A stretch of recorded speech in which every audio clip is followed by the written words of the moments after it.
lovies. I know it's been a while, but life has been lifing, as they say. So we're in June, or actually it's a new month, July, right? Yes.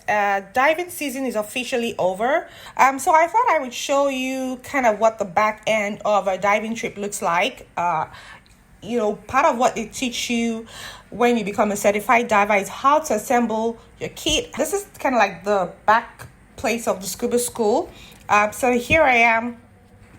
I'm putting together my tank, my BCD, which is like the jacket, the bladder that you inflate and you deflate to maintain your buoyancy underwater. And it always takes me a while to figure out how to put in the regulator. So the regulator is the ropey thingy that has the primary and the secondary regulator. I explained that in my one of my previous videos. Diving season ends sometime in May because then it really starts to pour. You're getting rain every other day, and you don't want to be diving in the Atlantic Ocean and the high seas during rainy season. The ocean is choppy and turbulent enough on its own without adding adverse weather conditions. Okay, so finally I get my regulator fixed. I'm gonna check my other hoses. That's the piece of rubber that supplies air from the tank to the bladder, or your BCD as they call it. I'm gonna press my primary regulator to make sure that it's getting the right supply of air and there's no water stuck in it from a previous dive.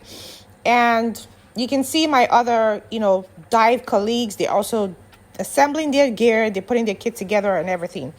The final check I do when I'm assembling my kit is to turn the valve of my tank to the fullest to see how much gas I have in the tank.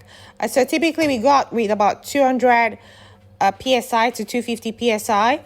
So that way I know what my reading of my gauge starts at, and I can track my consumption of gas as we go down, as we play on the water, and as we ascend back up, for safety reasons, of course. I will leave you with a lovely video from one of our dives. As usual, we get to see a lot of fish. We're in a shipwreck. There's some cobia today, which is really great because you don't get to see them that often. And we're just really having a fantastic time swimming around. You can see a couple of my dive buddies. Thank you for watching my video. See you later. Bye.